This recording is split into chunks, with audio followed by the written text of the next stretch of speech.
sintonia, troca de experiências e um bate-papo descontraído sobre o espiritismo na sua manhã. Deusa Nogueira explica a mediunidade no nosso dia a dia.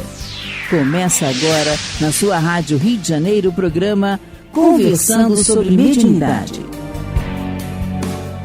Olá, amigos ouvintes da Rádio Rio de Janeiro, Deusa Nogueira, conversando sobre mediunidade. E hoje estamos aí há uma semana da comemoração do Natal de Jesus, poucos dias. E nós vamos dar continuidade ao estudo do livro Mediunidade com Jesus, do Espírito Carlos, através do médium Roberto Lúcio de Souza.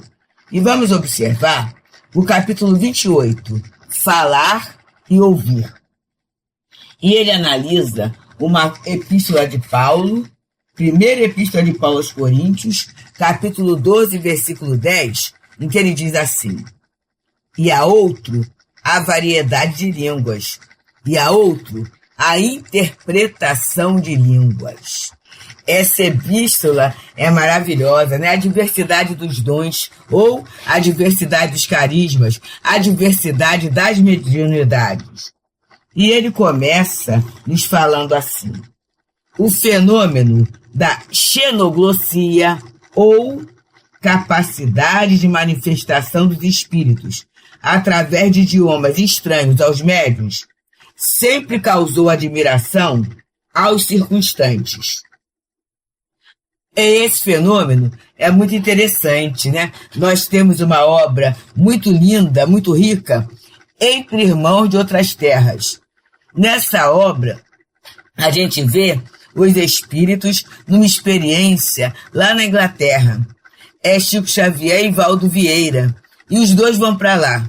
E, na verdade, os espíritos se comunicam através deles no idioma inglês. Inclusive, através de Chico, tem até uma mensagem na chamada mediunidade especular, que é aquela que só pode ser lida através do espelho, que os espíritos psicografam, né, da esquerda para a direita. É muito interessante. E aí, nesse livro, tem algo bem legal, porque assim, através dos dois médiuns, não se fala em reencarnação. E as pessoas ficam pensando assim, mas por que não fala sobre reencarnação? Isso é um princípio básico da doutrina espírita. Mas lá foi a ideia de Deus, a ideia da imortalidade, a prova, a comprovação da comunicabilidade, né? As questões morais, mas reencarnação, para aquele povo na década de 60, 70, era muito forte, gente. Imagina a realeza, a hierarquia, as descendências, né? A hereditariedade, aquilo tudo sendo muito olhado, muito cuidado, sendo um ponto de valor entre aquele povo. Eu não sei se vocês lembram, mas, por exemplo, o casamento da princesa Diana com o príncipe Charles, né? O povo vibra. Então, na verdade, o povo gosta. O povo gosta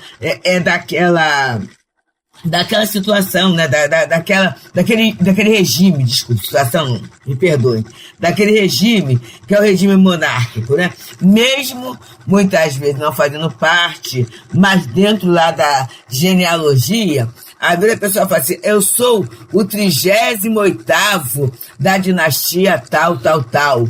Então as pessoas gostam. Na verdade, são espíritos que vão reencarnando dentro daquele sistema. Ora, se no aprendizado eu tenho como incentivo aquilo que vai ferir a criatura, que a pessoa, a partir dali, ela vai ter rejeição. Então, o que é a chamada sensibilização?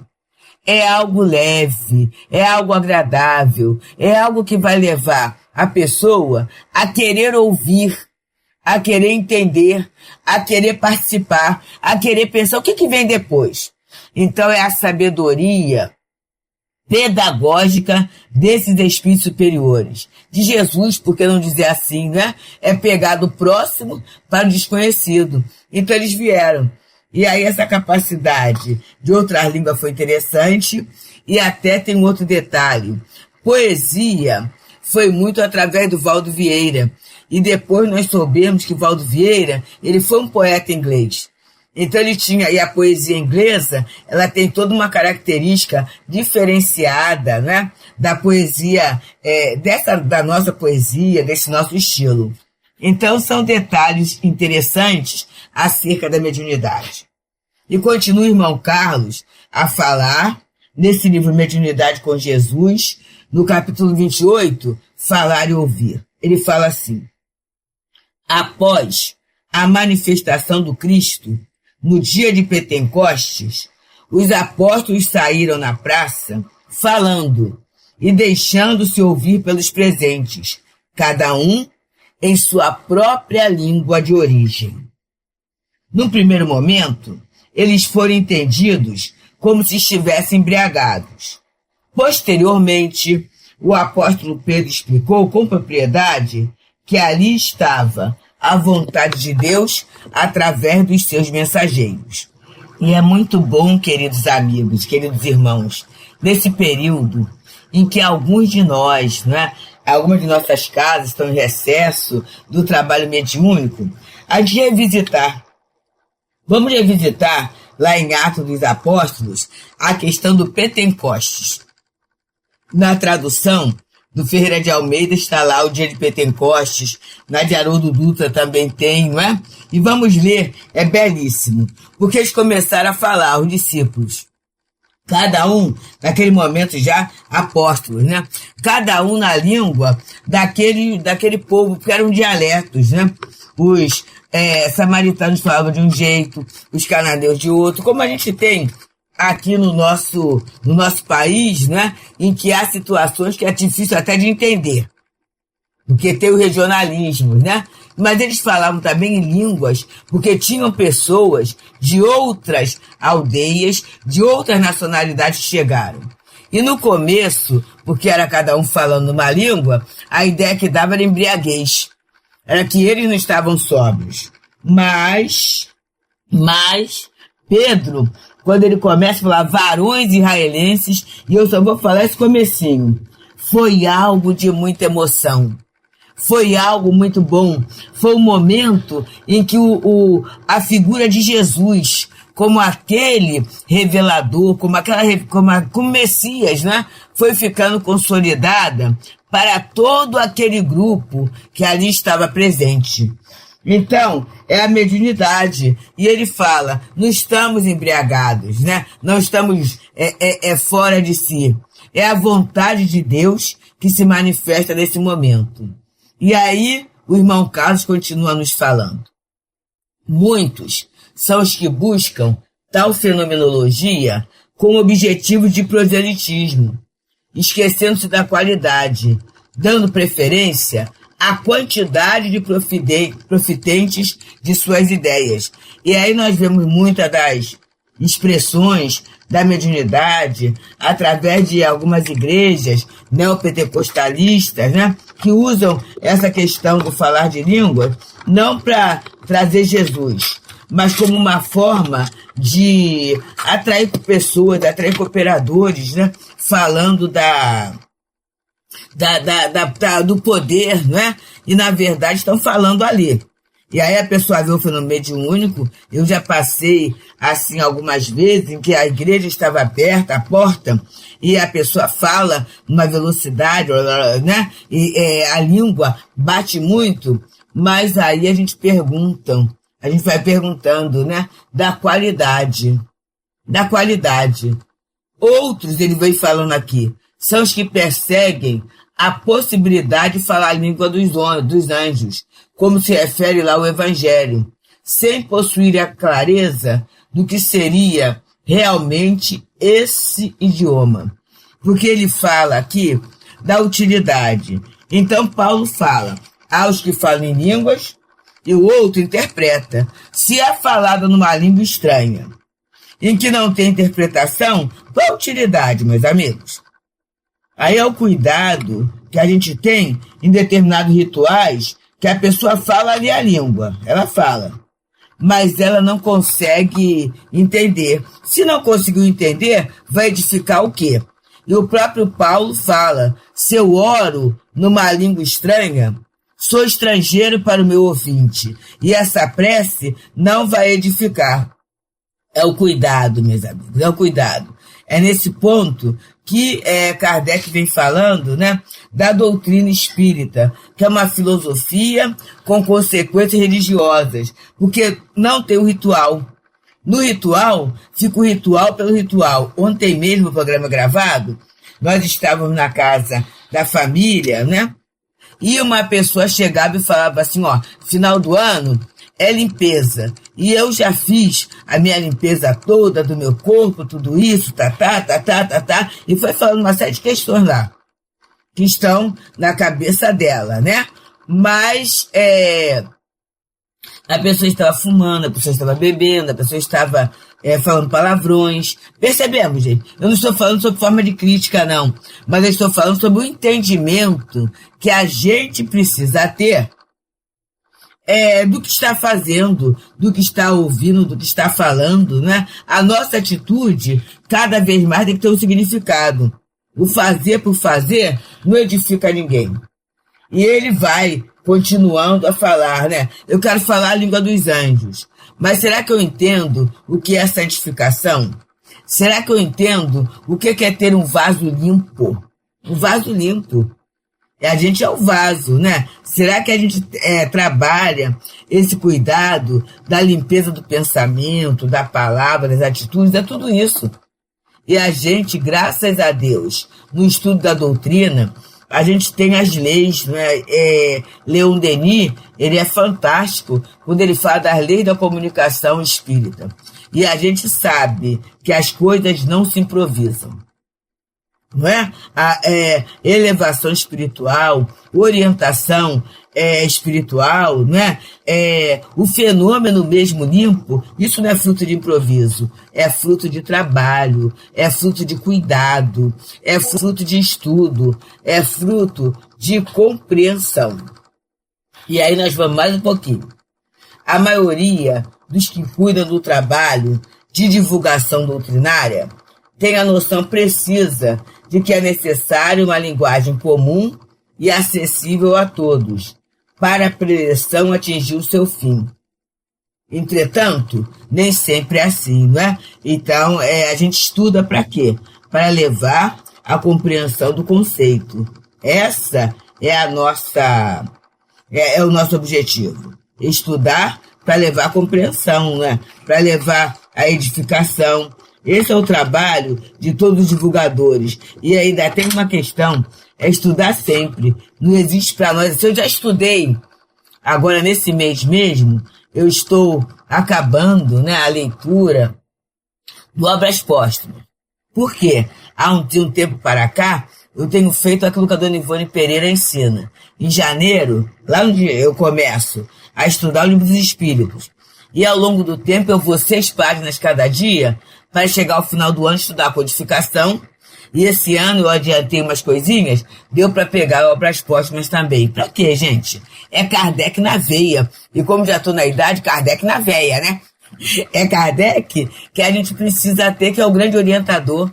Porque a gente fala de doutrina espírita. E para a gente ter a visão doutrinária na nossa vida, no nosso pensamento, na nossa palavra, na nossa atitude, a gente precisa estudar, gente. Mesmo que a gente não faça sempre, não estou falando que faça sempre, não. Mas eu vou assim, Deus, olha só, olha como é que você está caindo aqui. Olha o cuidado, olha a falta de vigilância. E a gente vai, assim, se abraçando, se aceitando como imperfeitos, isso é muito bom, para a gente não achar, não colocar virtudes que não possuímos ainda, para percebermos a necessidade da melhoria e para também termos as nossas metas morais, né? Temos a gratidão pela vida, pelo tempo que Deus nos dá, o aproveitamento do tempo. E aí ele continua. Moisés, na travessia do deserto, trouxe aos seus irmãos a fala de Jeová.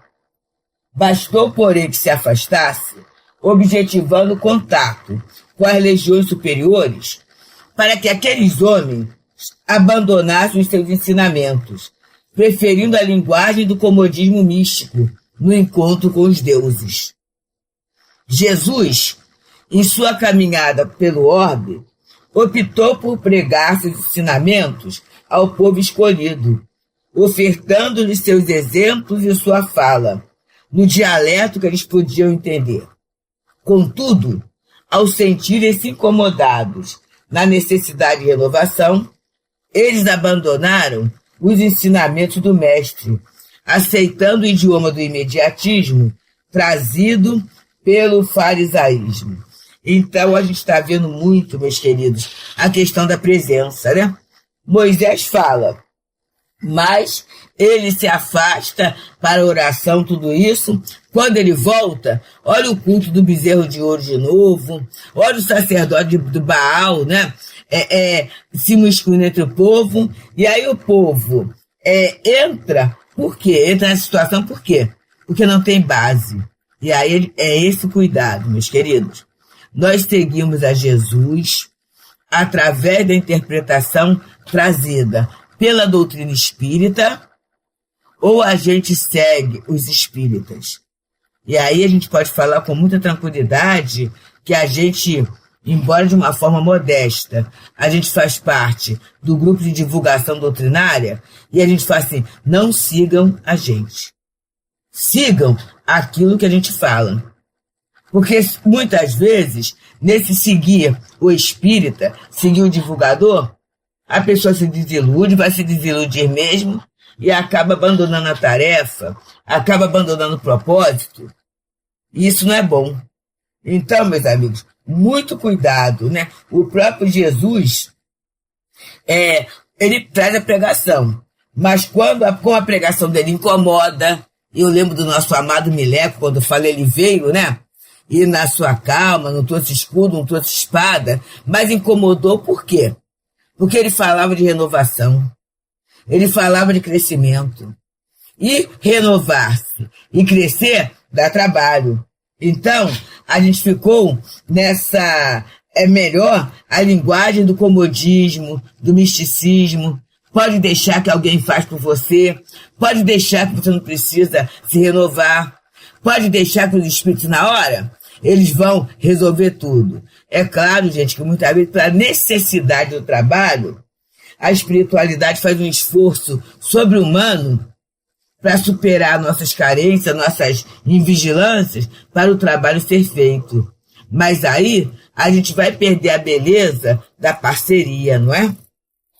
E ele continua, então, na obra Mediunidade com Jesus, capítulo 28, Falar e Ouvir, em que o irmão Carlos, através do médium Roberto Lúcio de Souza, ele analisa a primeira epístola de Paulo aos Coríntios, capítulo 12, versículo 10, desse versículo. E a outra a variedade de línguas, e a outro a interpretação de línguas. E ele continua falando assim. Paulo buscou Atenas com o objetivo de ensinar ao povo daquela terra as verdades imortais do cristianismo, do Areópago. Ele escolheu falar num grego castiço para facilitar a compreensão dos presentes. No entanto, ao insistir na necessidade do amor incondicional a toda criatura, aqueles homens, ainda presos a preconceito de raça, fecharam os ouvidos ao apóstolo dos gentios, optando pela linguagem do egoísmo, do orgulho e da vaidade. Olha que situação séria, né? E até hoje, gente, o Pai Nosso é desafiador. Amor incondicional a todas as criaturas mexe com a nossa vaidade, com a nossa ânsia de dominação, de exercício de poder. É difícil. Então, na hora que falar isso, eu falo assim, não, né? Aí eu falo assim, ainda não dá pra mim. Ainda não é pra mim. Olha só, gente. Pode ser que ainda não seja, mas será. E quando eu tenho uma grande tarefa, não é melhor iniciar? Não é melhor a gente começar com cuidado? É muito melhor do que a gente se colocar, né, como aquela pessoa que quer dar conta de tudo, tá perfeito? Não. Eu gosto muito dos jovens, do canal Geração Espírita, que é um canal de doutrina espírita para jovens. Eles falam assim, alô perfectível, porque nós somos perfectíveis. E ele continua, a vida ensina-nos que não basta dizer na linguagem compreensível. É preciso também possuir a capacidade de ouvir e, entendendo, realizar prodígios de caridade. Olha só, gente. Ouvir, falar e o entendimento fazer com que se execute. Ele não falou caridade, não. Ele falou prodígios de caridade. Foi por isso, precisamente, que o apóstolo citou o dom das línguas, vinculado à capacidade de interpretação das mesmas. Mais à frente, é o próprio Paulo quem orienta. Se alguém tem a condição de expressar-se em língua estrangeira e não há intérpretes, é preferível que se cale, guardando o ensinamento em si mesmo. Apesar dessa grande lição, gostaríamos de concitar os irmãos a outros aspectos do ensinamento. 2 pontos. Primeiro, aquele a quem foi dado o dom da palavra precisa buscar a capacidade da interpretação. Certamente, não haverá forma mais clara de interpretar do que o exemplo vivo daquilo que se ensina. Meu Deus, né? No exercício ativo da mediunidade, é fundamental que o trabalhador dê o testemunho de sua crença. Se ele tem a palavra da fé, atue dando ao ouvinte a linguagem da certeza e da esperança. Se ele possui a palavra do conhecimento, que ela cresça, clareada através da linguagem da sabedoria. Se carreia a palavra da paz, que a use, demonstrando-a através da linguagem do perdão e da mansuetude. Se traz a palavra do amor, faça-a viva sobre a linguagem divina da caridade. Somente no trabalho ativo e constante é que aquele que fala pode realmente ser compreendido pelos ouvintes. Queridos, estamos aí há uma semana do Natal de Jesus. E eu tenho pensado que o presente que a gente pode oferecer a Jesus é o esforço para muitos de nós. Ainda é esforço para a gente trabalhar a melhoria moral. Para a gente ser um pouquinho melhor, né? Para a gente ser conforto, ser esperança, ser paz, né? Ser estímulo. Ele fala aqui, quanta gente deprimido, quanta gente com desistência, quanta gente com dificuldade. Muitas vezes nós mesmos estamos passando por essa fase.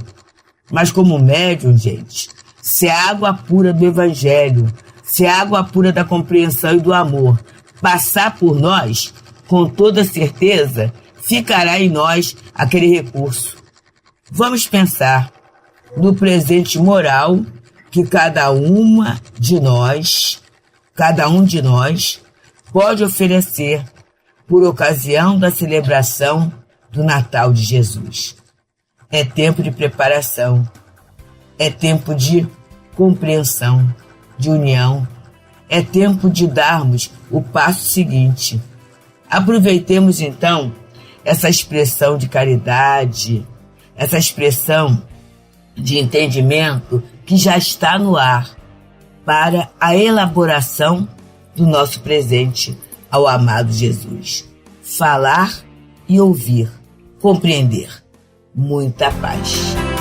Deusa Nogueira explica a mediunidade no nosso dia a dia. Programa Conversando sobre Mediunidade.